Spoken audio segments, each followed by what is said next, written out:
Je suis cette femme que son propre père a maltraitée pendant des années. Il m'imposait des rapports sexuels et me maintenait enfermée. Au total, j'ai mis au monde 14 de ses enfants, mais tous n'ont pas survécu. C'est par ces mots qu'Alba Nidia Alvarez a résumé l'histoire tragique de sa vie. L'affaire dont nous allons parler aujourd'hui est l'une des plus célèbres et des plus monstrueuses de l'histoire de la Colombie. La victime a dû affronter des souffrances indicibles. Pourtant, malgré tout, elle est parvenue à reconstruire sa vie, pour elle-même et pour ses enfants. Quant à l'agresseur, responsable de tous ces malheurs, il a fini par être condamné par la justice. On ne dispose pratiquement d'aucune information sur l'enfance ni sur la jeunesse d'Arcedio Alvarez Quintero. On sait seulement qu'à l'approche de sa majorité, il a entamé une relation avec une jeune femme, qui lui a ensuite donné une fille. La compagne d'Arcedio est décédée en 1979. Leur fille avait alors environ 5 ans.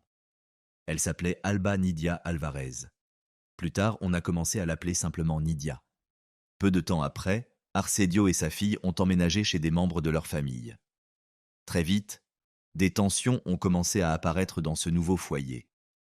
Elles étaient liées au comportement d'Arcedio, qui se montrait particulièrement brutal envers sa fille. En général, cette brutalité allait bien au-delà d'une simple sévérité ou de colère répétée. Mais n'anticipons pas. Lorsque Nidia avait environ 13 ans, elle a mis au monde son premier enfant qui pouvait également être considéré comme son frère. Bien entendu, cette situation était tragique pour la jeune fille, mais son père se moquait éperdument de ses sentiments. On peut même dire qu'il se réjouissait de la naissance du bébé, puisqu'il en était lui-même le père. Par la suite, Arcedio a déménagé avec ses enfants à San Sebastián de Mariquita, une petite municipalité de Colombie souvent considérée comme la capitale fruitière du pays. Toutefois, la ville ne constituait pas la destination finale de la famille Alvarez. Finalement, ils se sont installés dans un petit village nommé Vereda la Cabaña, où vivaient à peine 200 familles. Arcedio, comme la plupart des habitants, travaillait dans une exploitation agricole. Cependant, ce travail ne lui assurait aucun revenu stable. La famille Alvarez a donc dû s'installer dans une maison abandonnée. À ce moment-là, l'homme avait déjà eu 4 enfants avec sa fille aînée. Autour de lui, personne ne semblait y voir quoi que ce soit d'inhabituel. Après tout, il existe dans le monde de nombreux enfants élevés par leur père. Pendant un certain temps, les voisins considérèrent la famille Alvarez comme une famille heureuse.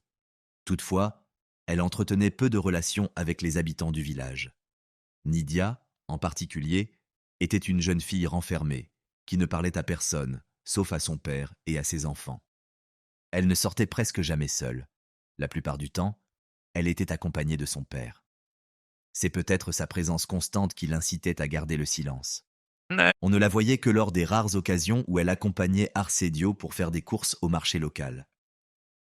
Quelques habitants plus attentifs s'étonnèrent du fait que, malgré son jeune âge, Nidia ne fréquentait pas l'école du village. Pourtant, aucun d'eux ne prit la peine de l'interroger, ni de poser la moindre question à son père. Mais avec le temps, les réponses à ces questions, et à bien d'autres, finirent par être révélées. Cela s'est produit lorsque la jeune fille est tombée enceinte une nouvelle fois. Dans ces circonstances, il n'était pas difficile de recouper les faits et de tirer des conclusions quant à l'identité du père de l'enfant. Je le répète, la jeune fille ne sortait pratiquement jamais de chez elle. Elle n'avait pas de petit ami, et son père contrôlait littéralement chacun de ses faits et gestes. Il apparaît alors que la seule personne susceptible d'être le père de ses enfants n'était autre qu'Arcedio. Et pourtant, malgré le fait que tous ceux qui l'entouraient aient parfaitement conscience du crime commis par le père de Nidia, personne n'a jamais tenté de s'adresser aux autorités.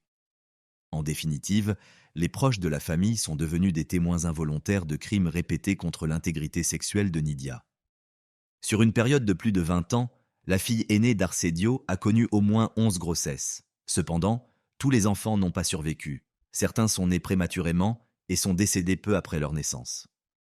De plus, Nidia n'a jamais accouché à l'hôpital et n'a pratiquement jamais eu recours à des médecins. Au final, sur les 14 enfants, seuls 8 ont survécu, 3 garçons et 5 filles. De tous les enfants d'Arcedio, seule Nidia savait relativement bien lire et écrire. C'était son père qui le lui avait appris.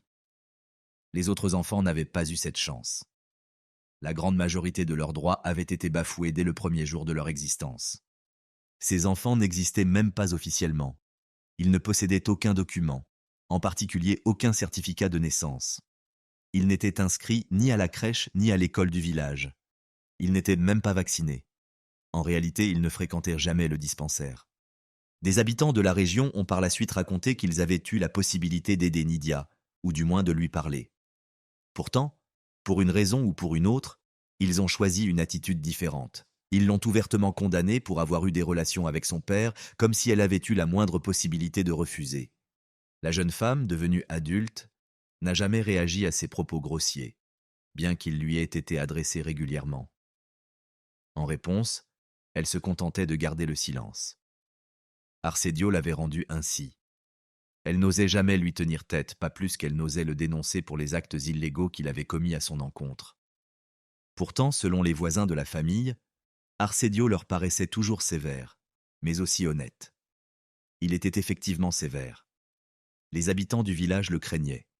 Ils avaient peur qu'il ne leur fasse du mal. Au fil du temps, les relations charnelles entre le père et la fille en sont venues à être perçues comme quelque chose de normal par l'entourage. Il s'agissait d'un véritable secret de polichinelle, dont tous les habitants de ce petit village avaient connaissance. À de rares occasions, la maison de la famille Alvarez recevait même la visite de fonctionnaires du service local de l'éducation ainsi que de représentants de l'Église. Ceux-ci cherchaient à convaincre Arcedio d'autoriser ses enfants à fréquenter l'école, à recevoir une éducation et à mener une vie normale. Toutefois, aucune de ces démarches n'a produit l'effet escompté. De surcroît, pour une raison inexpliquée, ces personnes n'ont pas prêté attention au fait que les enfants n'étaient même pas déclarés légalement, sans même évoquer les signes pourtant évidents d'une relation intime entre le père et sa fille. Tout se passait comme si Arcedio bénéficiait d'une impunité totale, et comme si les autorités ne se souciaient ni de lui, ni de la situation. Si cela avait continué ainsi, ni Nidia ni ses enfants n'auraient jamais pu échapper à cette existence cauchemardesque. Mais le changement finit par arriver. Il se produisit au moment où Arcedio franchit définitivement la ligne rouge. Selon Nidia, son père s'était détourné d'elle pour s'intéresser à l'une de ses autres filles. Puis encore, il obligeait ses fils à suivre son exemple. Cette situation inquiétait profondément Nidia.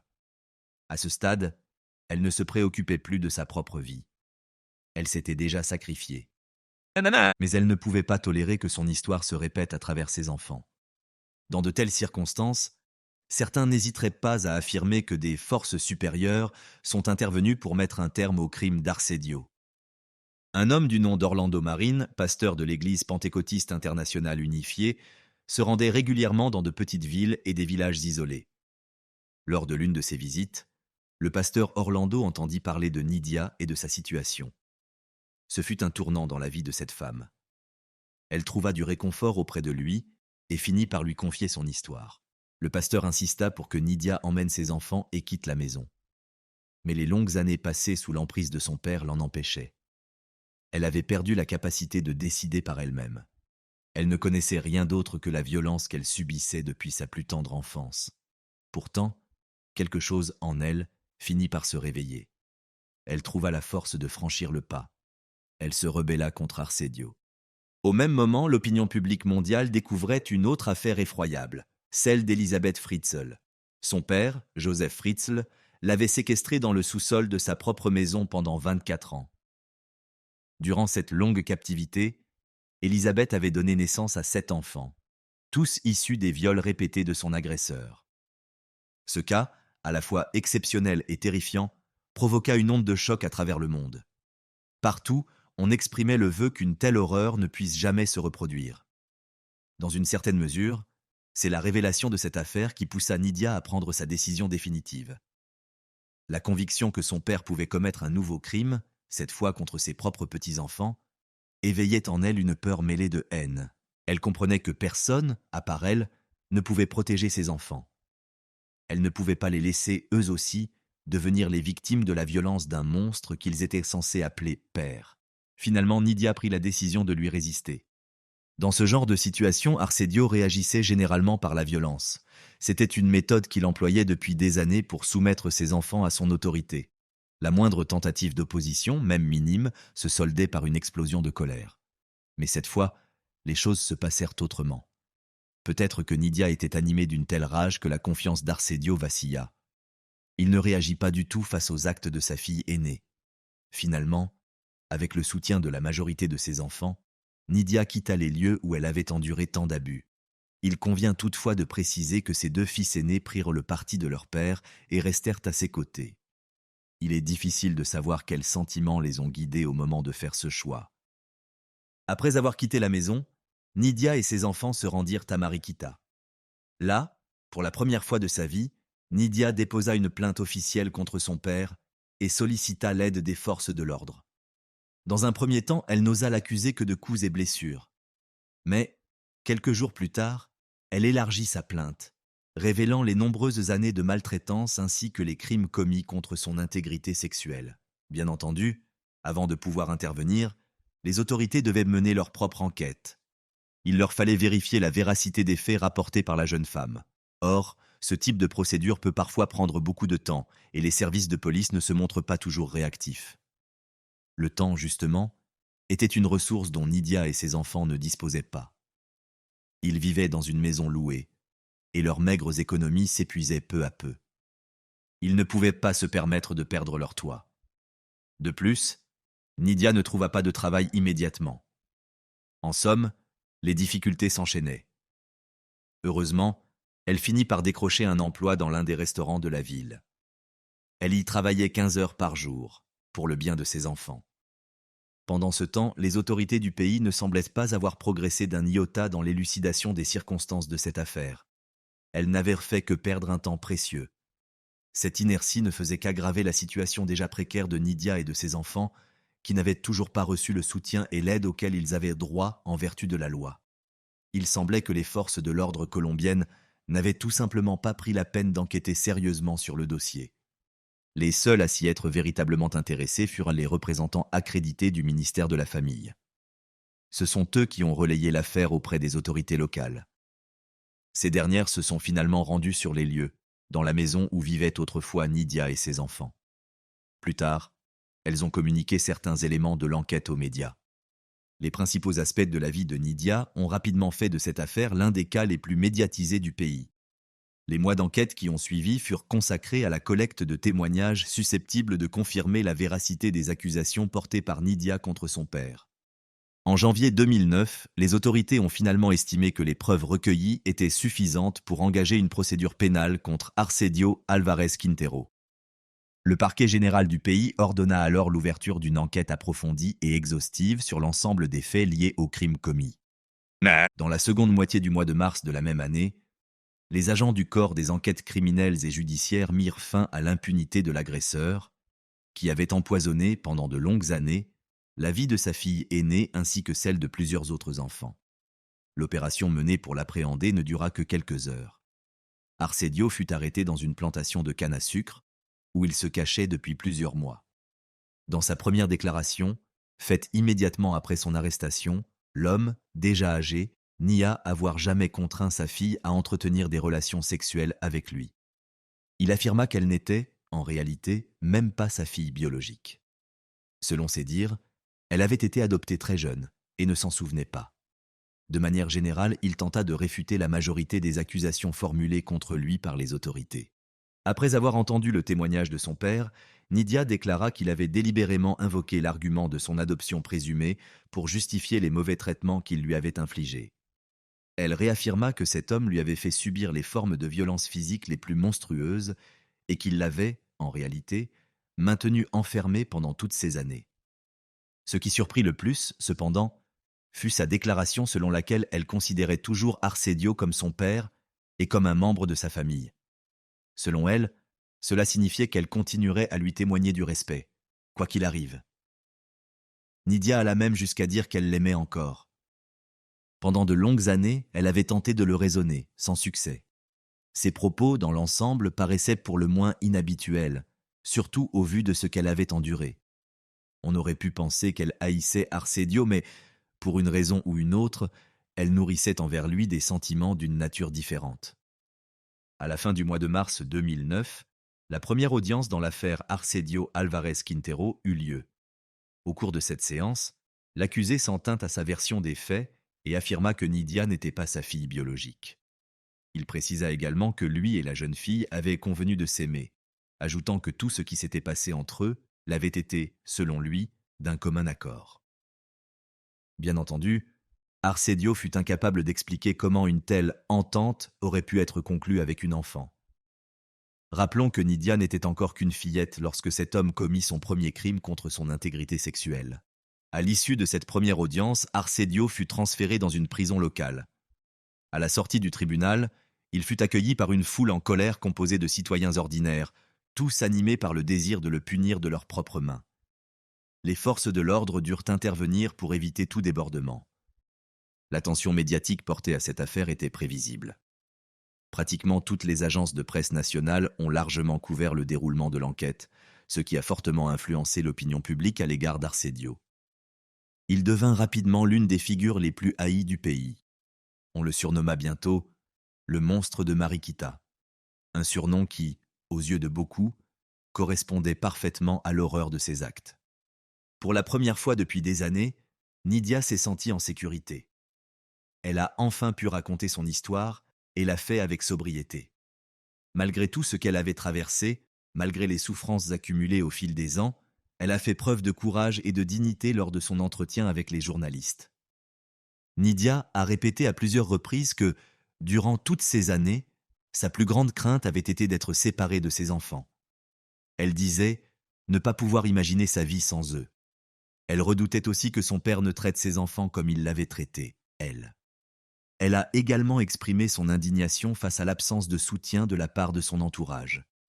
Rappelons que beaucoup se contentaient de la juger, sans jamais chercher à comprendre ce qu'elle vivait. Ce comportement de la part des habitants du village faisait d'eux, d'une certaine manière, les complices silencieux du crime. N'est-ce pas?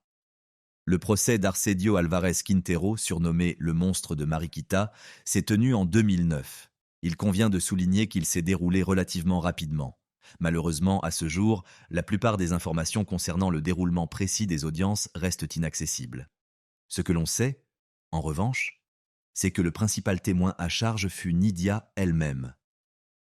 Elle raconta une nouvelle fois son histoire et fit tout ce qui était en son pouvoir pour que son père soit condamné et incarcéré. Par ailleurs, les autorités réussirent à réfuter la version selon laquelle elle n'aurait pas été la fille biologique de l'accusé. Cette thèse, rappelons-le, avait été avancée par Arcedio dans le but de justifier ses actes. On a également appris que les représentants du parquet général avaient tenté d'ajouter plusieurs nouvelles charges à l'encontre de l'accusé. Celles-ci concernaient des crimes présumés contre l'intégrité sexuelle de l'une des filles mineures issues de la relation entre Arcedio et Nidia. Toutefois, il n'a finalement pas été possible de prouver la réalité de ces faits. Les représentants des agences de presse ont été autorisés à assister au procès, mais sous certaines restrictions. Selon leurs témoignages, Arcedio a d'abord nié toute responsabilité, comme il l'avait déjà fait à plusieurs reprises. Toutefois, vers la fin des audiences, l'accusé a finalement reconnu les faits et admis sa culpabilité pour l'ensemble des charges retenues contre lui. Il a même tenté de présenter ses excuses à sa fille aînée ainsi qu'à leurs enfants. En octobre 2009, le juge chargé de rendre le verdict a mis un terme à cette affaire très médiatisée en envoyant le monstre de Mariquita derrière les barreaux. Arcedio Alvarez Quintero a été condamné à une peine de 15 ans et 7 mois de prison. Cette sanction, jugée particulièrement clémente au regard de la gravité des crimes commis, a été largement perçue comme une injustice, tant par la société que par la victime elle-même. Pour beaucoup, elle apparaissait comme une offense, sans commune mesure avec l'ampleur des actes reprochés à l'accusé. Un autre élément surprenant est survenu plusieurs mois après le verdict. La peine a été réduite à 11 ans et 7 mois. Les raisons précises de cet allègement n'ont jamais été rendues publiques. Peut-être était-elle liée à une détérioration de l'état de santé du condamné. À l'issue du procès, Nidia et ses 6 enfants ont été transférés dans un foyer social situé à Bogota, où ils ont pu entamer une nouvelle vie, loin du cauchemar qu'ils avaient traversé. Selon les autorités, Nidia et ses enfants pouvaient désormais entamer une nouvelle vie, loin d'un lieu chargé de souvenirs douloureux. En revanche, aucun détail n'a été communiqué concernant le sort des 2 fils de la jeune femme, ceux qui avaient choisi de rester aux côtés de leur père. Quant à Arcedio Alvarez Quintero, Il fut rapidement transféré dans une prison de haute sécurité située dans un lieu appelé Picayena. En 2011, la direction de l'établissement pénitentiaire annonça son décès. D'après les informations disponibles, quelques semaines avant sa mort, le détenu avait été admis à l'hôpital local pour une opération programmée, au cours de laquelle une surveillance de sa tension artérielle devait être assurée. Au cours de son hospitalisation, une ablation de la vésicule biliaire fut pratiquée. L'intervention semblait s'être déroulée sans complications, selon les médecins. Pourtant, peu de temps après son retour en détention, Arcedio mourut subitement. Son corps sans vie fut retrouvé dans l'une des cellules du centre pénitentiaire. Le rapport officiel conclut à une mort de cause naturelle. Pour conclure, il convient une fois encore de souligner la ténacité dont Nidia a fait preuve. Elle s'est battue pour sa propre survie, mais surtout pour celle de ses enfants, et elle a fini par triompher. Pendant de longues années, elle a rêvé de liberté, sans jamais trouver en elle la force de la conquérir. Mais une fois échappée de l'emprise de son père, une seule chose comptait véritablement à ses yeux: le bien-être de ses enfants. Elle rêvait qu'ils puissent, tous, accéder à l'éducation et construire leur avenir, sans rester prisonniers d'un passé dont ils n'étaient pas responsables. Le message que Nidia adresserait aujourd'hui à toutes les victimes de crimes similaires serait sans doute le suivant: ne vous taisez pas, car c'est précisément ce long silence, né de la peur, de la honte et de l'isolement, qui a fait d'elle, bien malgré elle, la complice idéale de son bourreau.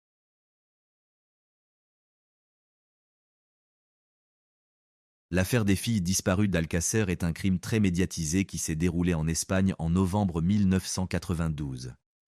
Les discussions autour de ce crime sont toujours d'actualité à ce jour.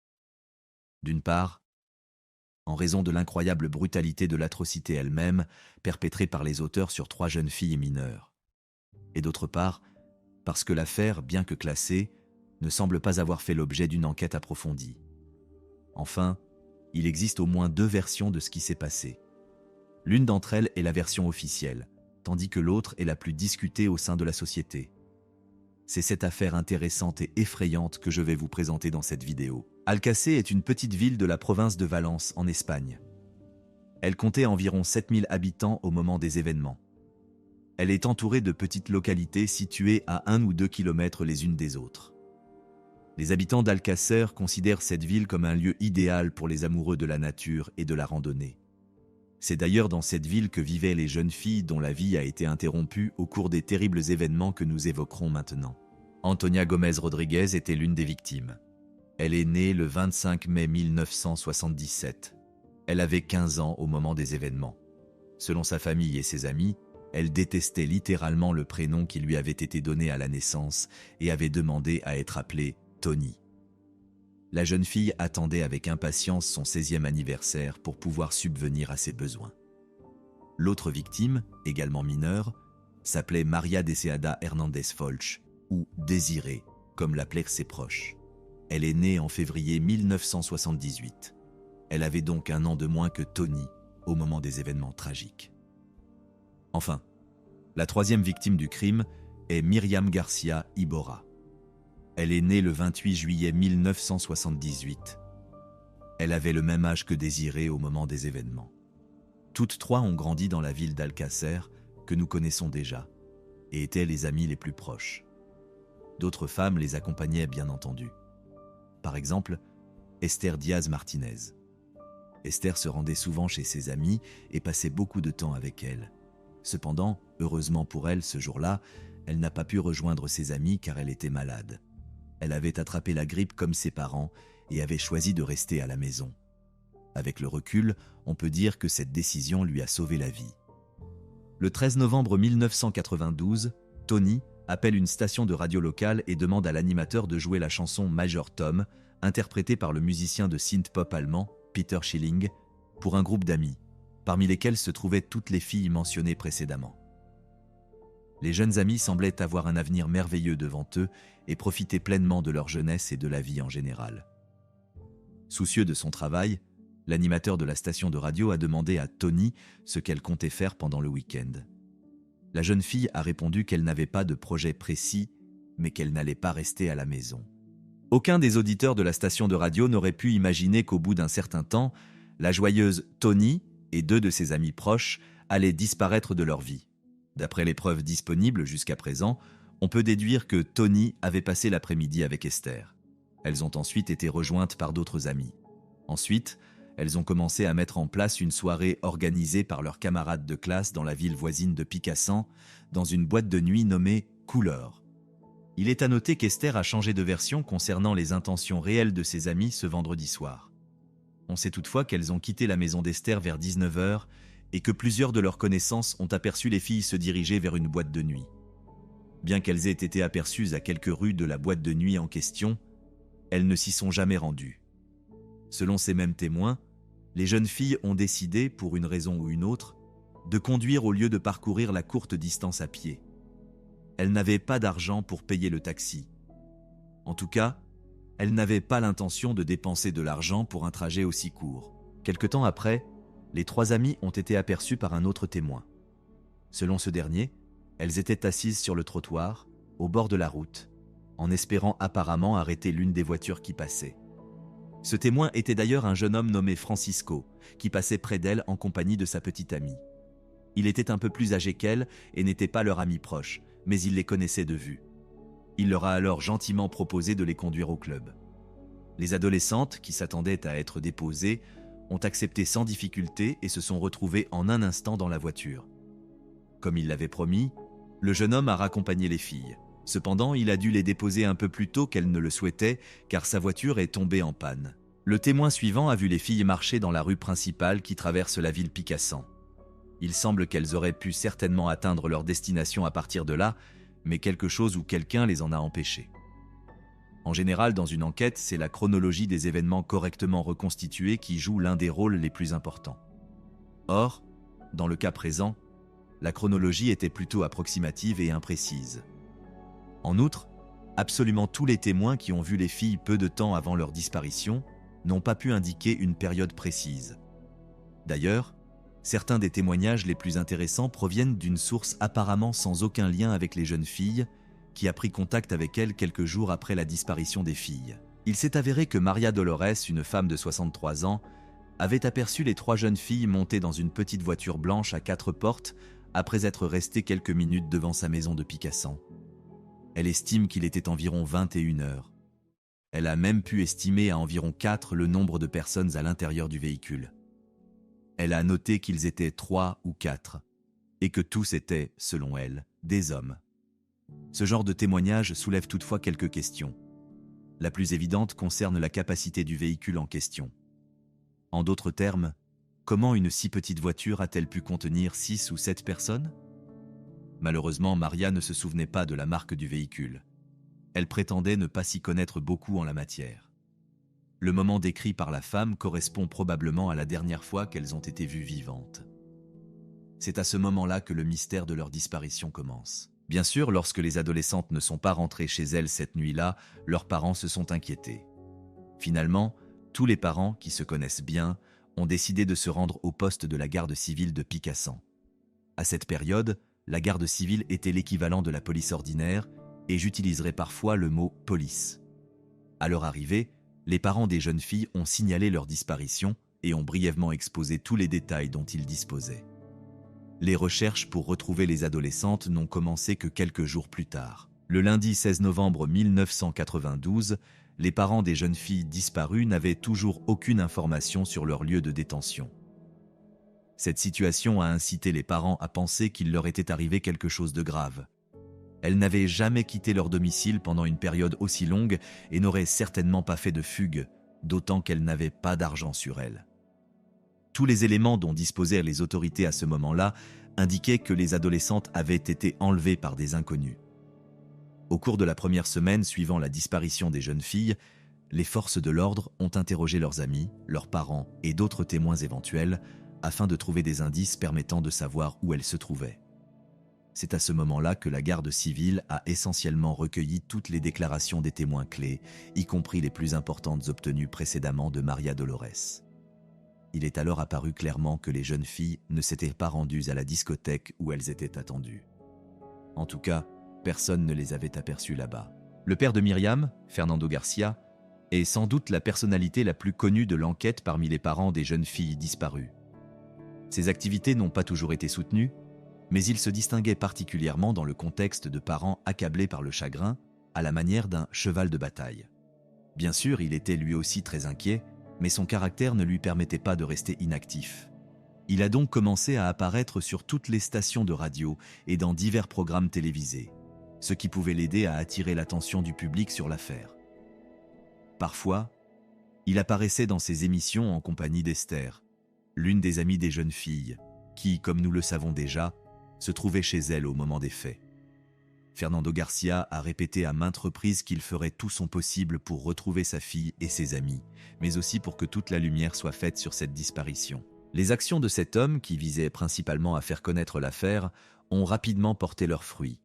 Un grand nombre de pistes, souvent très contradictoires, sont arrivées littéralement du monde entier.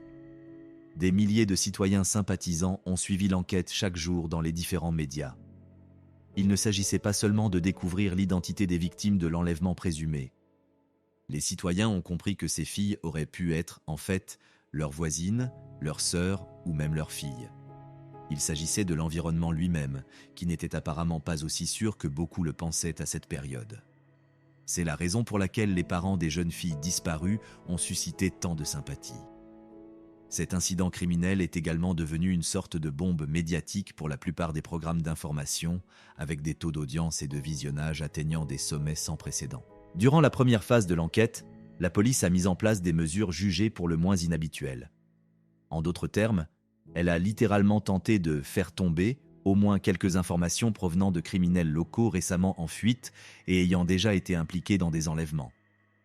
Malheureusement pour les forces de l'ordre, ces tentatives sont restées vaines et n'ont permis d'obtenir aucune information sur le sort des jeunes filles. Parallèlement, la mairie d'Alcácer a pris diverses mesures pour retrouver les adolescentes. Elle a imprimé un grand nombre de dépliants avec les photos des victimes présumées de l'enlèvement et les a distribués dans toute la province de Valence. Malgré le grand nombre de versions et de pistes émanant de citoyens ordinaires, la police n'a pu trouver aucune trace des disparus. En décembre 1992, le périmètre de recherche continue de s'étendre. Le ministre de l'Intérieur du pays s'intéresse personnellement à l'affaire, qui continue de faire l'objet d'une large couverture dans tous les médias nationaux. Son intervention a conduit à la création d'une nouvelle agence de police, ou plutôt d'une task force, dont le travail serait comparé à celui du FBI. Baptisée UCO, Unité Centrale d'Opération, cette structure est basée à Valence, la plus grande ville située à proximité des lieux où les adolescents ont disparu, à savoir Alcácer et Picassent.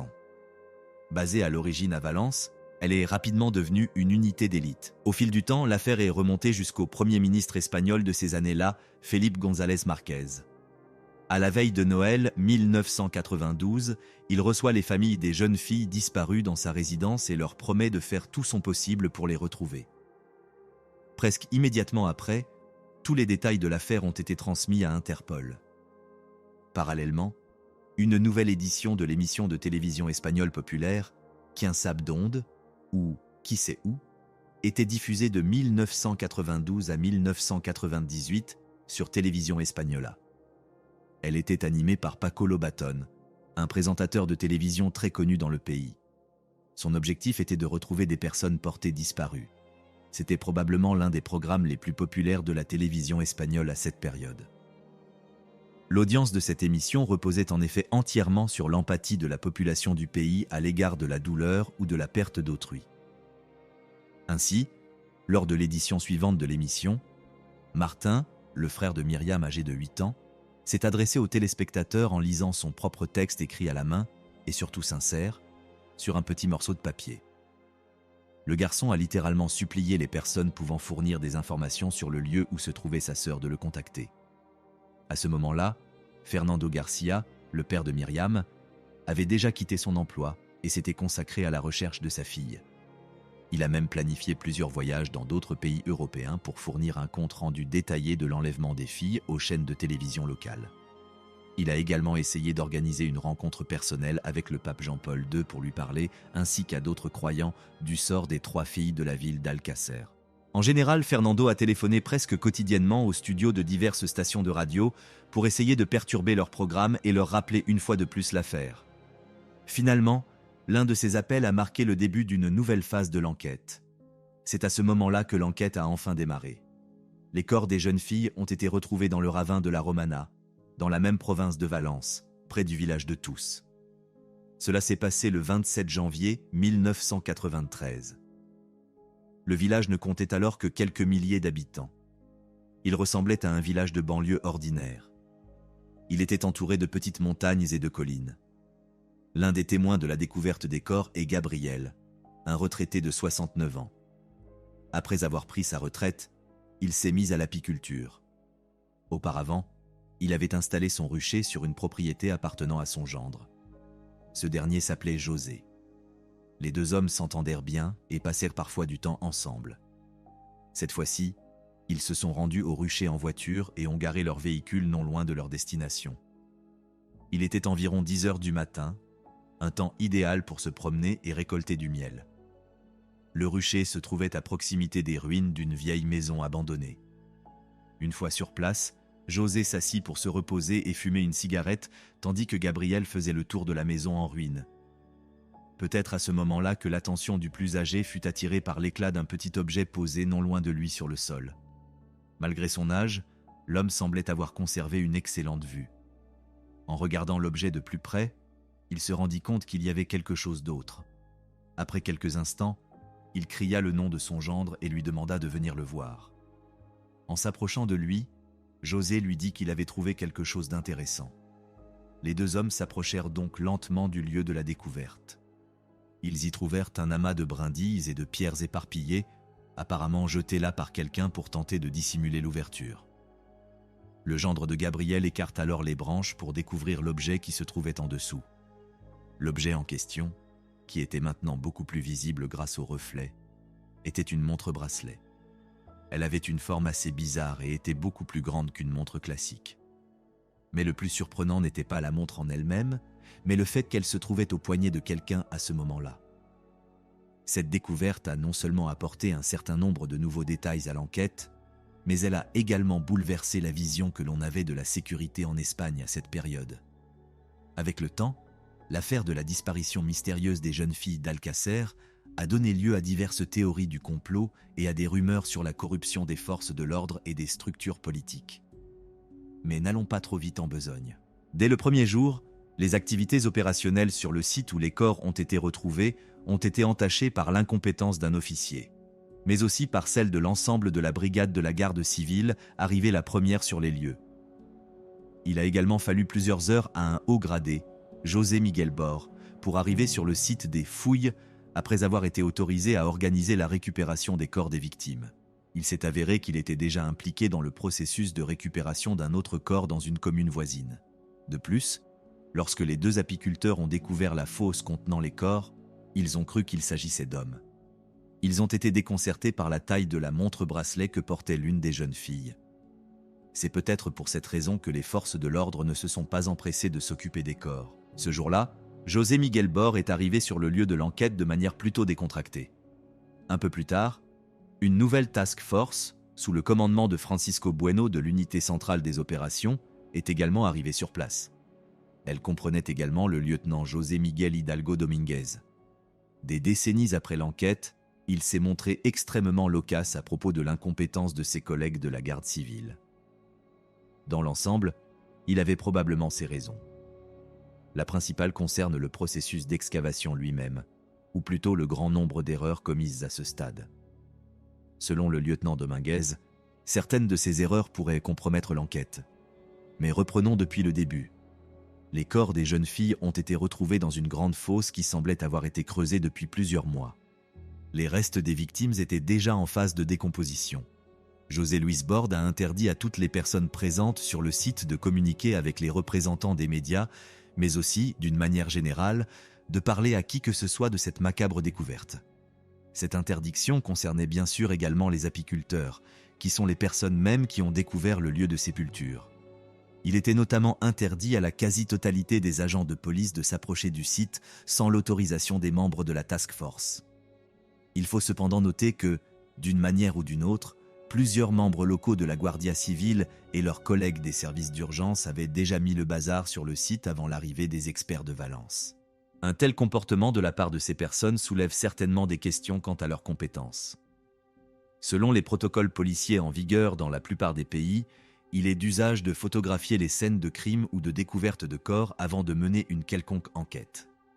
Dans le cas présent, les forces de l'ordre local ont décidé de ne pas respecter ce protocole et n'ont pris que quelques photos.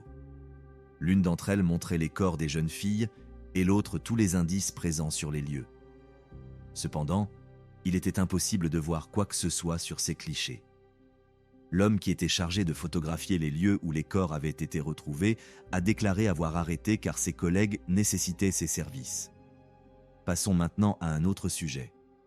Au bout d'un certain temps, les corps des victimes ont été retirés de la fosse.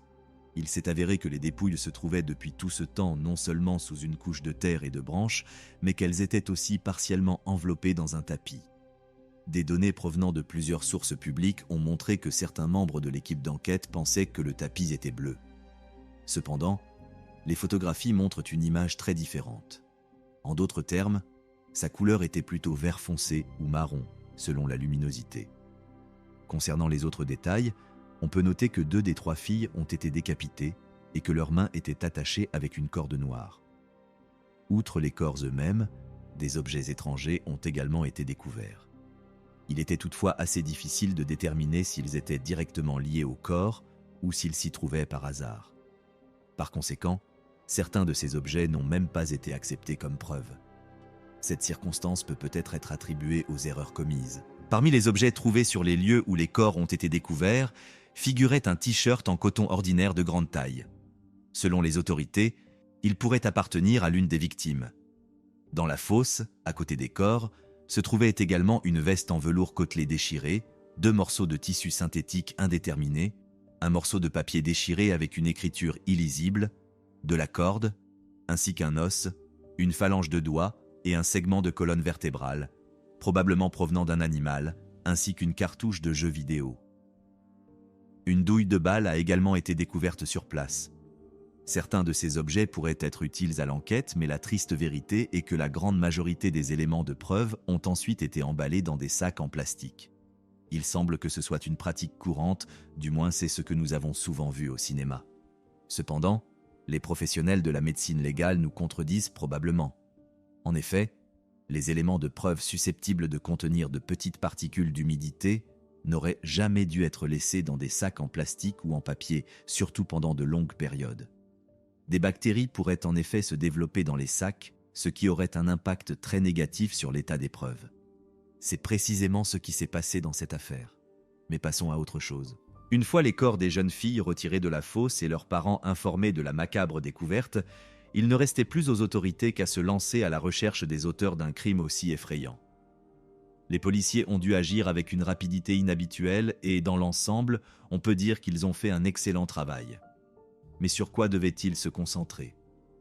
Au départ, les autorités ne disposaient d'aucun élément permettant d'identifier les auteurs présumés de ce crime. Or, pratiquement le même jour, un tel élément a été découvert. Il a été découvert lors d'une inspection des zones situées à proximité immédiate du lieu où les restes des victimes avaient été découverts. Il s'agissait de quelques morceaux de papier sur lesquels figuraient les dossiers de patients externes d'un hôpital voisin situé à quelques heures de route au nord-est. Le dossier de consultation externe avait été rempli l'année précédente. Les informations qui y figurent indiquent qu'il appartient à un jeune homme nommé Enrique Angles, résidant dans la province de Valence. La carte indique également qu'Enrique a été traité pour une forme non spécifiée de maladie vénérienne en 1992. Au cours de la première heure, les agents ont appris que ce dernier souffrait, en plus de tout le reste, d'un retard mental.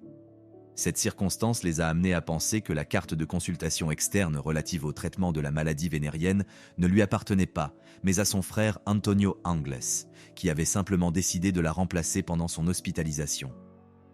Dans l'ensemble, Antonio était assez remarquable. Sorti de prison l'année précédente après avoir purgé une nouvelle peine pour un délit lié à la possession et à la vente de substances illicites, il était devenu un personnage notoire dans le milieu criminel. Par ailleurs, parmi les amis proches d'Antonio se trouvait un autre criminel de second ordre nommé Miguel Ricard. Ainsi, toute l'attention des enquêteurs se concentre désormais sur ces 2 hommes. Dans un premier temps, les autorités se sont concentrées sur la famille Angles, qui vivrait dans la commune de Catarroja, dans la province de Valence. Le matin du 28 janvier 1993, lorsque les policiers sont arrivés, seuls quelques membres de la famille d'Antonio et d'Enrique étaient présents, dont leur mère. Les policiers se sont immédiatement rendus à une autre adresse pour tenter d'arrêter Miguel Ricard. En effet, cette fois-ci, la chance a souri aux autorités qui ont surpris le jeune homme entrant chez lui en pleine journée. Ricard a immédiatement remarqué la présence de plusieurs policiers sur le seuil de sa propre maison. Pour une raison inconnue, il n'a toutefois pas cherché à se cacher et s'est même approché directement des policiers. Il a finalement été arrêté et emmené rapidement au bureau de la garde civile le plus proche pour être interrogé. Dans l'après-midi, les agents des forces de l'ordre ont finalement commencé à interroger le suspect. Il a été emmené dans une pièce séparée où se trouvaient déjà plusieurs hommes robustes en civil. Miguel a été invité poliment à se présenter et à parler brièvement de lui et surtout de ses antécédents. Le jeune homme a déclaré qu'il venait d'être libéré de prison après avoir purgé une peine pour vol de voiture. Ricard a également mentionné qu'il possédait son propre véhicule, une petite berline blanche Opel Corsa. La voiture de Miguel ressemblait vaguement à celle décrite par l'un des témoins interrogés.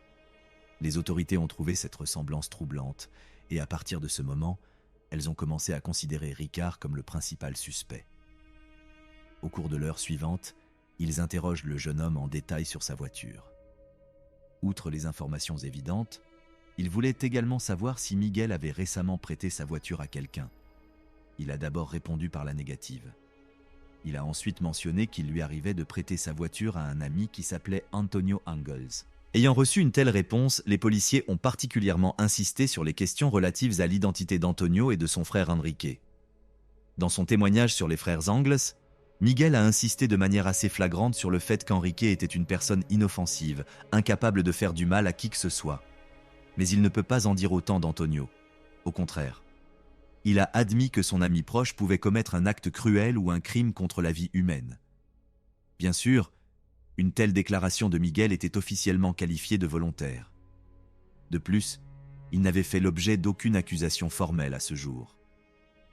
Les autorités ont profité de son ignorance de la loi et ont obtenu sa déclaration sans exercer de pression habituelle sur lui dans ce genre de processus. Lorsqu'on a demandé à Ricard où il se trouvait tard dans la soirée du 13 novembre 1992, il a répondu qu'il était en prison à ce moment-là. En général, les policiers savaient très bien que le jeune homme purgeait encore sa peine à ces dates. Cependant, ils ne disposaient pas de données fiables à ce sujet. Néanmoins, un appel rapide à plusieurs gardiens de prison a confirmé leurs soupçons. Aucun des gardiens interrogés à la prison désignée de Miguel n'a pu trouver d'enregistrement, indiquant que le jeune homme y était effectivement détenu ce jour-là. Il n'avait donc tout simplement pas d'alibi. Vers minuit, Miguel Ricard a été informé de ses droits et a été placé en garde à vue dans une cellule de détention. Il est alors devenu un fonctionnaire accusé de complicité dans les meurtres de Myriam Garcia Iborra, Maria Désirée Hernández Folch et Antonia Gomez Rodriguez. Immédiatement après son inculpation, le jeune homme a déclaré qu'il n'avait plus l'intention de témoigner et a exigé que les policiers lui fournissent un avocat. Au même moment, la plupart des agences de presse avaient déjà investi Alcacer. Pendant les jours, les semaines et les mois à venir, elles se sont acharnées à rapporter les moindres détails de cette affaire très médiatisée, aussi horrible soit-il. De plus, les médias ont littéralement harcelé les parents des victimes, leur posant des questions déplacées pour savoir ce qu'ils pensent de tout ce qui est arrivé à leur fille. Parallèlement, le jour même de l'arrestation de Ricard par la police, à savoir le 28 janvier 1993, une équipe de 6 experts médico-légaux se préparait à pratiquer l'autopsie des corps des victimes. Les corps des jeunes filles ont finalement été examinés dans l'ordre où ils avaient été retirés de la fosse de la Romana. Le corps de Tony a été examiné en premier. Il s'agit de l'une des 2 victimes à qui il manque une tête. C'est à son poignet qu'a été trouvée la montre qui a attiré l'attention des personnes qui ont découvert les corps. Les experts ont rapidement trouvé sur son corps des signes indiquant qu'elle avait été incitée à plusieurs reprises à avoir des relations intimes avec ses agresseurs. Cependant, les experts médico-légaux ont conclu que la cause de sa mort était une blessure par balle. Ils se sont ensuite attelés à l'analyse du second corps, celui de Désirée. Après un examen visuel, ils ont déterminé que les restes de la 2e victime avaient été partiellement dévorés par un animal sauvage. Comme pour la première victime, la tête de Désirée avait également été séparée du corps. Autre circonstance macabre, l'absence d'un des tétons de la jeune fille. Il semble avoir été retiré par les agresseurs à l'aide d'une pince ou d'un objet similaire. L'examen des organes génitaux de la victime a également révélé des signes de violence sexuelle. La mort de la jeune fille, tout comme celle de Tony, a été causée par une blessure par balle. Cependant, son corps présentait d'autres blessures, principalement causées par des coups portés à l'aide d'une arme contondante. Dans l'après-midi, les experts ont enfin commencé à examiner les restes de la troisième victime. Myriam a perdu un segment entier de son bras droit, ce qui suggère qu'elle a probablement été battue beaucoup plus sévèrement au cours de sa vie, contrairement aux deux autres filles. L'absence de plusieurs dents en est la preuve la plus flagrante. Cependant, Myriam, comme ses amis, avait été victime d'une atteinte à son intégrité sexuelle. Le 30 janvier 1993, Miguel Ricard finit par parler et livre la première version de son témoignage. L'auteur des faits aurait subi des pressions en ne lui donnant pas d'eau ni de nourriture et en le forçant à garder une posture droite dans le but de le faire parler le plus rapidement possible. Dans le cadre de ses aveux, Ricard raconte aux enquêteurs la chronologie personnelle et subjective des événements de la nuit au cours de laquelle il a enlevé les 3 filles avec Antonio Angles. Selon lui, ils se sont rendus à Picassant pour enlever leurs victimes. Il les aurait fait monter dans un véhicule différent, dont l'apparence contrastait fortement avec celui aperçu par l'un des témoins. En tout état de cause, Miguel affirme qu'ils se sont rendus tous ensemble à La Romana immédiatement après. Au cours de ce voyage, qui, selon l'auteur, a duré environ plusieurs heures, les filles n'auraient exprimé aucune inquiétude particulière et n'auraient pas cherché à quitter le véhicule. Il est clair que certains détails révélés par Miguel n'étaient pas très importants et n'étaient probablement pas tout à fait fiables. Du moins parce qu'il était pratiquement impossible de les vérifier. Poursuivant son récit, Miguel a déclaré qu'une fois arrivé à destination, il a eu des relations intimes avec la jeune Désirée, tandis qu'Antonio est parti avec 2 autres filles. Ricard affirme que l'intimité entre lui et la mineure Désirée était purement consensuelle et a duré environ 20 minutes. Ensuite, 3 coups de feu auraient retenti au loin, provenant de l'arme à feu d'Antonio. À ce stade, le récit de Miguel est devenu encore plus flou. Il n'a jamais pu expliquer précisément ce qui était arrivé aux victimes. Il n'a jamais pu nous dire s'il était directement impliqué dans le meurtre, ni ce qui avait motivé leur passage à l'acte. Immédiatement après le décès des victimes, les 2 jeunes hommes se seraient rendus dans une maison et auraient pris un tapis dans lequel ils auraient enveloppé les corps. Telle est la teneur de la première confession de l'auteur. Une fois de plus, la véracité de cette version était pratiquement invérifiable. Il était donc essentiel pour les autorités de recueillir le témoignage d'un autre complice du crime. Mais comme nous le savons déjà, cela a posé quelques problèmes. En effet, Antonio Angles n'a pas donné signe de vie récemment à aucun membre de sa famille ou de son entourage. Selon les proches du jeune homme, celui-ci appartiendrait à une certaine minorité. En d'autres termes, il n'aimait pas les filles. Dans ces conditions, les autorités ont supposé qu'il eût pu commettre ces crimes uniquement en raison de sa haine des femmes. Bien entendu, aucun des détectives expérimentés n'a pris ces déductions au sérieux. Par conséquent, la présence de la police au domicile de la famille Angles n'a fait qu'augmenter. Tous les membres de la famille, ou presque, ont été réinterrogés dans les jours qui ont suivi. Alors que les zones de recherche d'Antonio Angles s'étendaient et qu'Interpol était impliqué, les policiers locaux augmentèrent la pression sur Ricard pour qu'il fournisse les données supplémentaires nécessaires pour reconstituer le puzzle. Par exemple, les détectives s'intéressaient à l'emplacement et à l'heure de la mort des filles, ainsi qu'à la façon exacte dont cela s'était produit. Bien sûr, les premières autopsies des corps des victimes ont indirectement apporté des réponses à ces questions. Cependant, il est apparu que l'équipe d'experts médico-légaux avait commis toute une série d'erreurs impensables lors de l'analyse des corps. En effet, avant l'autopsie, les experts avaient lavé les 3 corps presque à l'eau. Par conséquent, une grande partie des éléments de preuve importants auraient pu être irrémédiablement endommagés, voire détruites. Le lendemain de la première autopsie, une deuxième autopsie plus approfondie a été réalisée. Celle-ci a eu lieu à la demande des parents des victimes. Le docteur Luis Frontella Carreras était responsable de cette seconde autopsie. Par ailleurs, plusieurs observateurs officiels étaient présents lors du procès afin de réaliser des enregistrements vidéo. D'une manière générale, le docteur Carreras, ainsi qu'un certain nombre d'autres personnes impliquées dans l'instruction de l'affaire, a tenu des propos très négatifs sur le travail de ses collègues. Il les a accusés d'avoir éliminé toutes les preuves possibles de la surface des corps des victimes, mais aussi d'avoir rassemblé tous les cheveux trouvés sur les corps dans un seul récipient. Il a également déclaré qu'ils avaient jeté d'autres éléments de preuve potentiellement utiles pour l'équipe médico-légale qui seraient parvenus ultérieurement. Les preuves faisaient référence à des larves trouvées sur les cadavres. Tout cela aurait pu conduire à d'importantes divergences lors de la conciliation des témoignages des accusés avec les faits établis lors de l'autopsie, par exemple. Il s'est avéré que les experts médico-légaux ont trouvé un total de 15 poils pubiens, dont 12, à la surprise générale, n'appartenaient ni à Ricard ni à Angle. L'un des poils était gris et n'a pas pu être analysé. En outre, le docteur Carreras a constaté que ces cheveux appartenaient à au moins 5, voire 7 personnes différentes, qui auraient pu être impliquées d'une manière ou d'une autre dans le crime. Comme je l'ai mentionné précédemment, les asticots trouvés sur les corps des victimes ont simplement été écartés par la première équipe d'experts. C'est pourquoi Carreras n'a pu les étudier qu'à partir des photographies prises lors de la première autopsie. Selon l'expert, la taille des larves était très variable et ne correspondait pas tout à fait à l'état de décomposition des corps des victimes.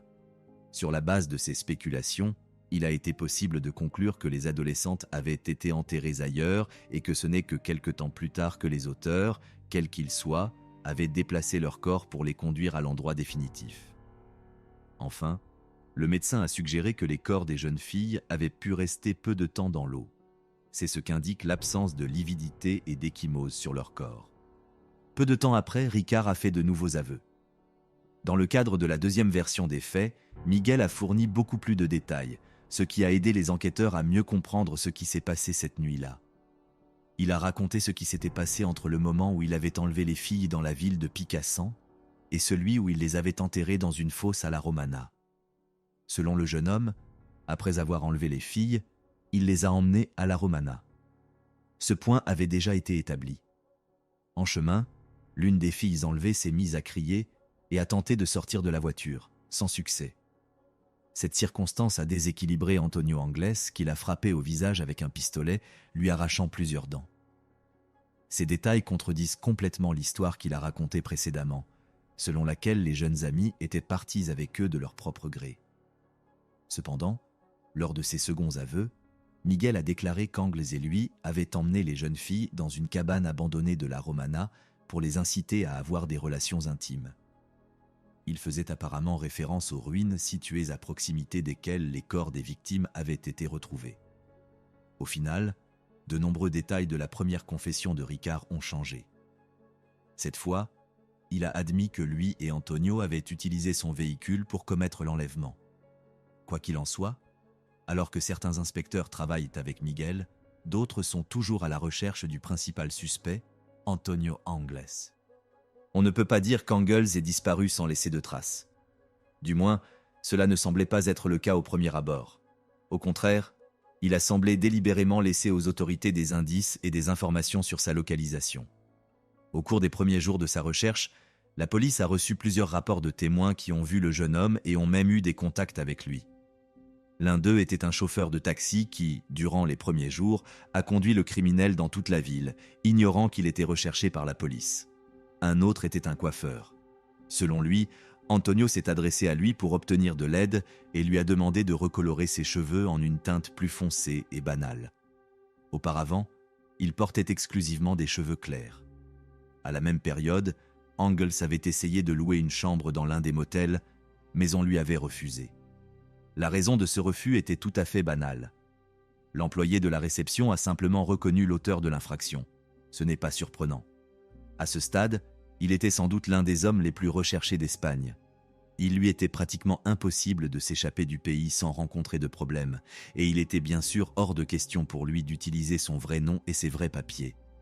Malheureusement, cette fois-ci, les policiers sont arrivés trop tard sur les lieux où le criminel avait été vu précédemment et Antonio a réussi à prendre la fuite. Il est depuis lors devenu une priorité pour les forces de l'ordre. C'est du moins ce qu'affirment les hauts fonctionnaires. Dans un premier temps, tous ont affirmé unanimement que la police était sur la piste du criminel et qu'elle l'attraperait certainement un jour. Mais ils semblaient avoir une longueur d'avance sur eux et anticipaient toutes leurs actions. Au début du mois de février 1993, de nouvelles informations sur le fugitif ont été diffusées. La police a été contactée par un homme se présentant comme chauffeur de camion. Selon lui, il l'avait découvert la veille à l'arrière de son camion. Angles était différent de celui qui figurait sur les photos d'orientation de la police. Sa pilosité faciale avait notamment changé. Il se pouvait donc qu'il ait volontairement modifié son apparence pour se faire passer pour une autre personne. Depuis lors, les autorités ont régulièrement reçu des rapports faisant état d'un jeune homme correspondant à la description d'un criminel recherché, parcourant le pays en se faufilant dans des conteneurs de camions vides. À un moment donné, la police a été contactée par des employés d'une compagnie maritime qui ont déclaré avoir trouvé un homme de la même description à bord de leur navire. Ce dernier devait se rendre en Irlande. Malheureusement, les marins n'ont pas réussi à retenir l'invité indésirable qui a réussi à sauter par-dessus bord dans l'océan. Tout cela ressemble évidemment à des rumeurs inventées par la presse ou par les autorités qui ont perdu toute envie de poursuivre le fugitif. Cependant, même si ces rumeurs étaient inventées, elles se répétaient d'année en année. Le 2 mars 1993, Miguel Ricard fournit à nouveau de nouveaux détails sur le crime qu'il a commis avec son complice Antonio Angles à l'encontre de 3 jeunes filles mineures. Cette fois, l'accusé décrit l'arme dont Antonio Angles disposait au moment des faits. Selon lui, il s'agissait d'un pistolet de 9 mm qu'il avait précédemment acquis dans la rue. L'arme en question était pratiquement introuvable, mais Miguel a assuré qu'elle avait été utilisée dans d'autres crimes violents par le passé. En outre, Ricard a déclaré que les délits sexuels commis à l'encontre des victimes avaient principalement eu lieu dans les ruines situées à La Romana, non loin de l'endroit où les corps des victimes ont finalement été enterrés. La police a admis que les principaux actes d'agression contre les filles auraient pu avoir lieu ailleurs, mais comme elle n'avait que peu ou pas de moyens de le prouver, elle a dû s'en remettre au témoignage de Miguel. Parallèlement, l'inspection des ruines en tant que lieu de l'incident n'a révélé aucune preuve de l'action s'y étant déroulée. Il est également important de noter que Ricard a tenté de justifier ses actes en se référant aux menaces que son ami aurait proférées à son encontre. En effet, Angles les avait contraintes à avoir des relations intimes en les menaçant avec des armes. Miguel a également mentionné qu'il n'était pas avec les victimes en permanence cette nuit-là. Selon lui, à un moment donné, ils ont simplement attaché les filles et sont allés dans la ville de Catado, située dans la province de Valence, pour manger et boire dans un bar local. Ce n'est qu'ensuite qu'ils sont retournés sur les lieux pour achever les victimes une fois pour toutes. Il convient de noter que l'enquête sur cette affaire a été extrêmement longue et difficile, ce qui n'est pas négligeable. Cela est dû non seulement à la lenteur de la justice espagnole, mais aussi aux agissements de Fernando Garcia. Je rappelle que ce dernier était le père d'une des victimes. Nous aborderons ses actions et sa vision de l'enquête elle-même un peu plus tard. D'une manière générale, le procès a débuté. La première audience de l'affaire de l'enlèvement et du triple meurtre des sœurs d'Alcácer a débuté le 12 mai 1997 dans la deuxième section de l'Audiencia provinciale de Valence. Miguel Ricard a enfin franchi le seuil de la salle d'audience, plus de 4 ans après son arrestation formelle. Le procès était présidé par Mariano Tomás Benítez, un juge bien connu en Espagne, qui a été directement impliqué dans de nombreuses procédures législatives et pénales importantes dans le pays. Au cours de la première phase du procès, l'accusation a tenté de discréditer le caractère et le profil psychologique de l'accusé. En d'autres termes, les experts impliqués dans l'affaire ont soutenu que Ricard avait agi uniquement en tant que complice d'Antonio Angles, alors que Miguel lui-même a régulièrement déclaré qu'il avait agi sur ordre de son ami, craignant pour sa vie. En outre, Ricard s'est vu attribuer un avocat commis d'office dans les premiers jours de sa détention, mais pour une raison inconnue, il n'en était pas satisfait et a ensuite changé d'avocat 7 fois au total. Son dernier représentant légal était Manuel López Almanza. En sa qualité d'avocat principal de l'accusé dans l'une des affaires les plus médiatisées du pays, Manuel a dû examiner plus de 8000 documents relatifs au procès qui avait commencé. Ces documents comprenaient d'innombrables rapports d'experts, les aveux répétés et divergents de Miguel, ainsi que les preuves et les dossiers de police accumulés au cours des années d'enquête. Le procès a duré près de 3 mois. Le moment le plus surprenant de toute la procédure a sans doute été la déclaration de l'avocat de l'accusé, qui a affirmé à plusieurs reprises que les autorités ne disposaient que d'un seul élément de preuve permettant de relier son client et Antonio Angles au crime, un papier d'un hôpital voisin, délivré au nom d'Enrique Anglès. Il est vrai que peu de preuves ont été trouvées sur le site où les corps ont été retrouvés. De plus, l'équipe qui a travaillé sur place avant l'arrivée des professionnels a commis des erreurs assez grossières, comme je l'ai déjà mentionné. Ils n'ont même pas photographié correctement l'aspect immaculé du lieu lui-même. De plus, ils ont regroupé toutes les preuves en une seule pile afin de ne pas avoir à photographier chaque élément individuellement. Cependant, la première procédure d'autopsie, et en particulier l'enregistrement vidéo de celle-ci, a soulevé de nombreuses autres questions. Elle a été fournie sans son, et sa durée a été considérablement réduite. Par conséquent, au lieu de l'enregistrement de plusieurs heures, seule une petite partie extrêmement chaotique de la procédure a été présentée au tribunal. D'une manière générale, comme je l'ai déjà précisé précédemment, l'enquête sur cette affaire a consisté en une série d'erreurs. L'enregistrement de la seconde autopsie était également de mauvaise qualité. Il semblait avoir été réalisé à la hâte et ressemblait davantage à une répétition de la première autopsie. Bien entendu, les résultats de l'autopsie contenaient un grand nombre de preuves matérielles. Il était difficile de le nier. Sans elles, l'accusation et le tribunal n'auraient rien eu à se mettre sous la dent. Les aveux du seul accusé en possession des autorités n'étaient pas particulièrement fiables. De plus, Miguel Ricard a modifié son témoignage à plusieurs reprises pendant sa détention et a ajouté de nouveaux détails. Il a même affirmé à plusieurs reprises qu'il s'était menti à lui-même sous la pression des membres de la garde civile. Ces derniers l'auraient menacé, lui et ses proches. Cependant, le procès a pris une tournure logique.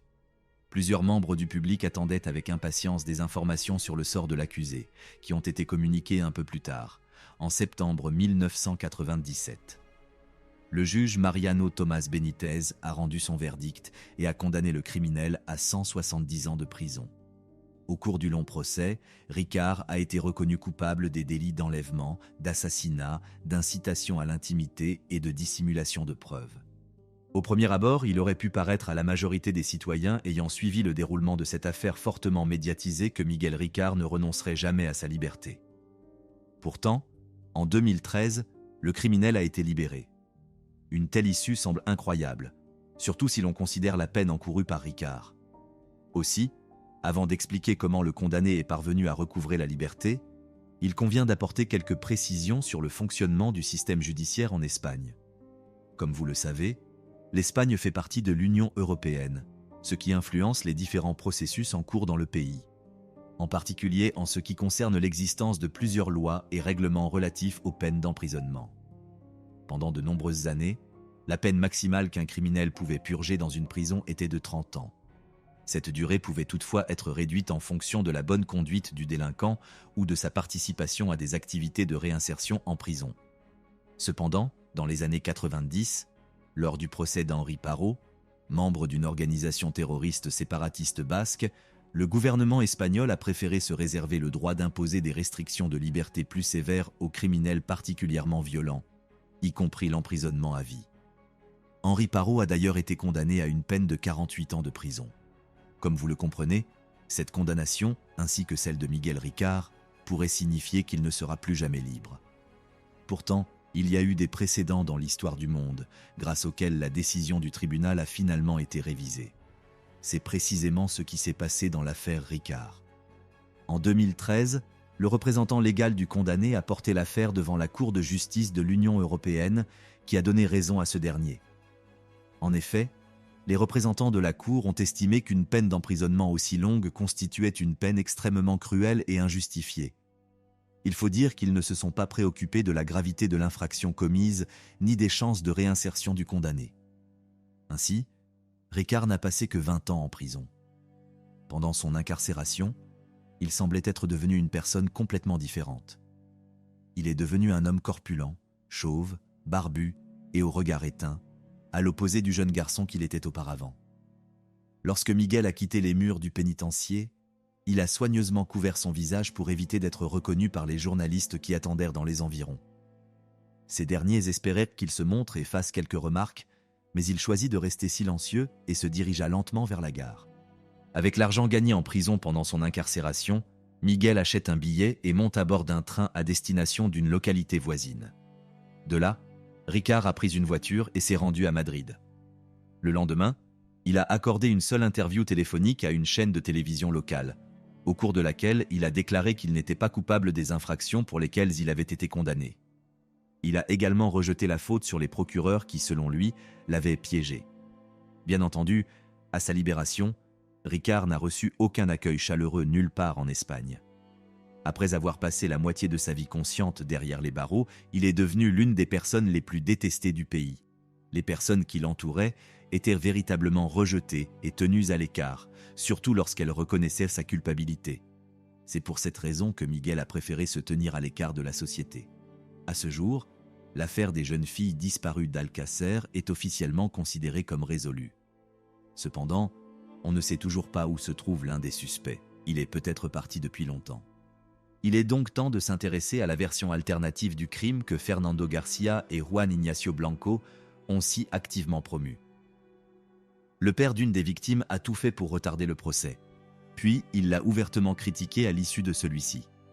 Il a notamment critiqué le travail des forces de l'ordre, du procureur général et du juge lui-même qui, à première vue, a prononcé une décision et une peine logique à l'encontre de l'un des auteurs du crime. Peut-être devrions-nous revenir en arrière afin de mieux comprendre les motivations de Fernando Garcia.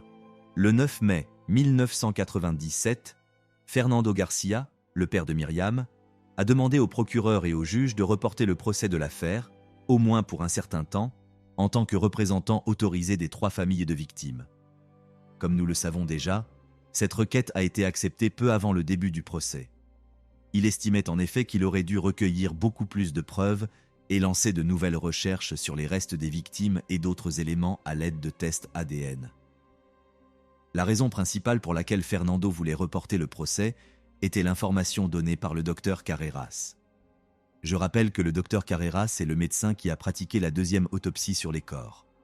Ainsi, selon le médecin, l'un des segments du tapis dans lequel les restes des jeunes filles étaient enveloppés contenait de l'ADN non testé. Autrement dit, le tapis lui-même contenait soit une tache de sang, soit une semence humaine qui n'avait pas été correctement analysée par les autorités. Le médecin lui-même n'avait pas été en mesure d'effectuer de tels tests, car la technologie nécessaire n'était pas disponible dans le pays à ce moment-là. Fernando était donc complètement absorbé par cette idée, parfois obsessionnelle. Le fait que son propre mariage s'effondrait ne l'a même pas arrêté, et ce n'est même pas que sa femme voulait le quitter. Non, c'était encore plus tragique que cela. C'est à ce moment-là qu'elle a découvert qu'elle était gravement malade. Elle s'est donc retrouvée pratiquement seule face à la maladie la plus grave. Mais là encore, son mari ne semblait pas s'en préoccuper. Il se concentrait sur une seule chose, défendre la vérité. Au départ, Fernando, comme beaucoup d'autres personnes concernées, attendait avec impatience le procès et le jugement final de ce dernier. Mais lorsqu'il s'en est approché, il a commencé à penser qu'il avait commis des erreurs de calcul. Il doutait en effet de l'intégrité de l'enquête menée par les forces de l'ordre du pays. De plus, près d'1 an auparavant, il avait miraculeusement eu accès à plusieurs rapports de police décrivant l'évolution de l'enquête elle-même. À cette période, Fernando avait déjà acquis de nouvelles connaissances et, surtout, noué un certain nombre de nouveaux contacts. L'une d'entre elles était Juan Ignacio Blanco, criminologue de renommée nationale et auteur d'un livre intitulé True Crimes. À la même période, Juan Ignacio Blanco animait une émission de télévision relativement populaire entièrement consacrée aux affaires criminelles les plus médiatisées. Il s'est avéré que, à ce moment-là, l'homme était déjà sérieusement intrigué par l'affaire des sœurs Alcácer disparues et menait sa propre enquête qui avait capté presque toute son attention. Juan a également eu accès à certains dossiers à la suite d'une rencontre fortuite avec Fernando et les 2 hommes sont arrivés à la même conclusion. Les autorités n'avaient pratiquement aucune preuve contre Miguel Ricard ou Antonio Anglès. Bien sûr, ils ont réalisé que les forces de l'ordre disposaient d'une confession de l'un des auteurs, mais celui-ci a pu prétendre, sous la pression incroyable de la police, qu'il avait menti au dernier moment. Et alors ? Néanmoins, ni Fernando ni Juan ne croyèrent vraiment que Ricard et Anglès aient pu agir seuls. Non, ils ne contestaient pas leur culpabilité, mais selon eux, ces criminels de seconde zone n'étaient qu'une partie de quelque chose de plus grand. Ils étaient donc devenus des boucs émissaires, alors que les grandes figures de la criminalité organisée restaient dans l'ombre pendant tout ce temps. Les hommes ont même commencé à soupçonner certains membres du système judiciaire local de connivence avec des éléments criminels puissants. Quoi qu'il en soit, ils ne trouvaient pas d'autre explication au fait que les autorités n'avaient pas vu la situation telle qu'ils la voyaient. Les déclarations de Fernando et Juan donnaient l'impression qu'ils avaient inventé une nouvelle théorie du complot et qu'ils étaient parmi les premiers à y croire. Ils ont volontiers participé à diverses émissions télévisées et ont fait des déclarations très médiatisées, accusant de hauts fonctionnaires et des représentants des forces de l'ordre d'être complices du crime. Parallèlement, Fernando lui-même n'a pas oublié d'accuser les membres de la garde civile espagnole qui ont participé au processus d'exhumation des corps. Selon lui, ces derniers ont été tellement incompétents qu'ils ont perdu ou détruit des preuves importantes. Bien sûr, il n'était pas le seul à penser ainsi, mais son excès de zèle a semé la discorde entre les familles des victimes. La famille de Tony a continué à le soutenir comme avant, mais les proches parents d'une autre victime, Désirée, lui ont conseillé de ne pas aller plus loin et de ne pas alerter les autorités. La mère de Désirée ne voulait surtout pas que le nom de sa fille soit lié, de quelque manière que ce soit, à l'enquête alternative ou parallèle menée par Fernando et Juan. Il faut dire que les hommes étaient hors d'atteinte. Ils pensaient que les filles étaient victimes d'un grand groupe criminel dirigé par des hommes politiques et des hommes d'affaires puissants, et couverts par les forces de l'ordre. Selon eux, ce groupe criminel produisait et vendait de courtes vidéos montrant de véritables tortures et abus sur des mineurs. Ces allégations ont pris une tournure beaucoup plus importante dès que Juan Ignacio Blanco a commencé à parler ouvertement de la prétendue vidéo de victimes d'enlèvement qu'il détenait. Selon lui, cette cassette lui a été remise par un pasteur d'Alcácer. Ce dernier lui aurait dit qu'un homme impliqué dans le crime lui avait remis la cassette, car il se sentait coupable. Juan affirme lui-même avoir fourni une copie de la vidéo au ministre espagnol de l'Intérieur à la même période. Il est difficile de juger de la véracité de ses propos. Si cette vidéo a réellement existé, pourquoi les autorités espagnoles n'ont-elles pris aucune mesure pour identifier les autres personnes impliquées dans le crime? L'image de Fernando Garcia et de Juan Blanco y est peut-être pour quelque chose. Garcia et Blanco ont déployé des moyens considérables et consacré beaucoup de temps à la diffusion de leurs théories alternatives. Pourtant, ils ne disposaient d'aucune preuve concrète et n'ont fait que lancer des accusations à l'encontre de personnes respectées. En juillet 2009, après une longue série d'échecs, les deux hommes se retrouvent en difficulté. Ils ont participé à un documentaire sur le procès de Miguel Ricard. Tout au long du film, ils accusent le procureur général, Enrique Beltrán, d'être de connivence avec d'autres hauts fonctionnaires pour étouffer l'affaire. Inutile de préciser qu'après de telles accusations, les deux hommes encourent de lourdes amendes, voire de véritables peines de prison. Dans un premier temps, l'accusation a demandé à ce qu'ils soient condamnés à 16 ans de prison, mais le tribunal s'est montré beaucoup plus indulgent à leur égard. Après s'être perdus dans l'ombre pendant un certain temps, Fernando et Juan refont surface en 2013. Ils ont annoncé leur intention de rendre publique la vidéo qu'ils détenaient. Ils ont même menacé de le faire sur l'une des plateformes de partage de vidéos afin de forcer le gouvernement espagnol à agir et à purger ses rangs. Mais ils n'ont jamais réussi à mettre leurs menaces à exécution.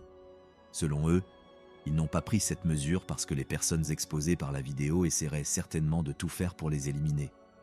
Finalement, si Fernando et Juan ont obtenu une certaine publicité, ils ont aussi essuyé une perte financière importante.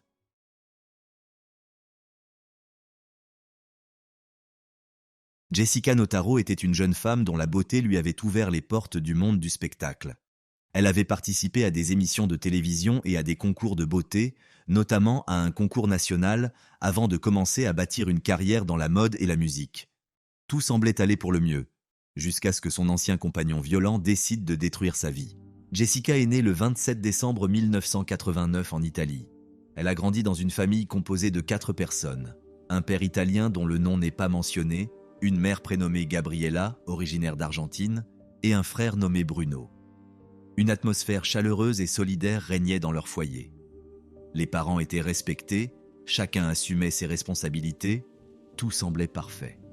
Dès son plus jeune âge, Jessica aimait la musique et le chant. À partir de l'âge de 10 ans, elle participait à des concours télévisés et, à 17 ans, elle commença à s'essayer au mannequinat ainsi qu'au concours de beauté. Ses efforts ne furent pas vains.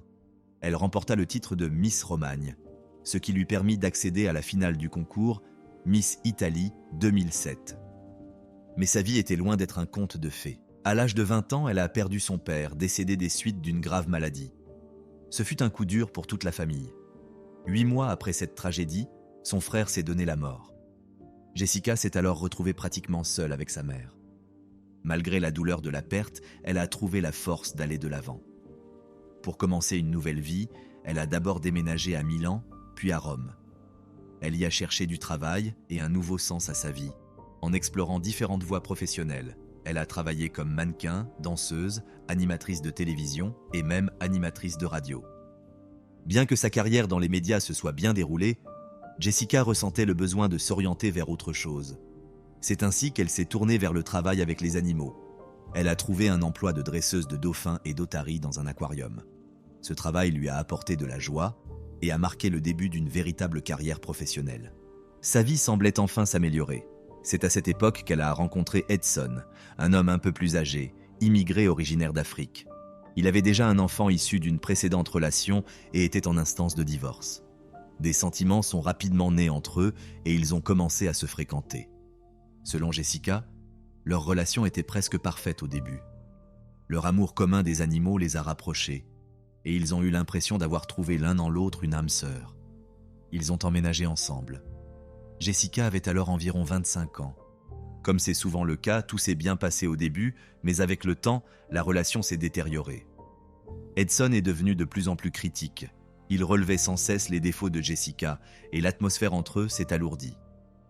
Elle se sentait de moins en moins sûre d'elle, surtout en présence d'autres femmes. La pression émotionnelle s'est intensifiée. Elle a commencé à perdre du poids et avait le sentiment de ne plus être appréciée comme auparavant. Tout cela a eu un impact considérable sur son état d'esprit. Pour couronner le tout, Edson s'est révélé extrêmement jaloux. Il accusait sans cesse Jessica de le tromper, jusqu'au jour où elle a découvert que c'était en réalité lui qui la trahissait. Il entretenait des relations avec d'autres femmes. Jessica a décidé de le quitter, mais Edson l'a manipulée par tous les moyens possibles, et elle a fini par rester avec lui. Le moment décisif de leur relation a été la demande en mariage qu'il lui a faite après 2 ans de vie commune. Jessica a alors commencé à s'interroger. Que penserait son père de la manière dont elle menait sa vie ? C'est à ce moment-là qu'elle a pris conscience qu'elle vivait aux côtés d'un homme qui ne l'appréciait pas et qu'elle avait besoin de quelqu'un qui l'aimerait autant que son père l'avait aimé. Convaincue d'avoir pris la bonne décision, elle a fait ses valises en août 2016 et est retournée vivre chez sa mère.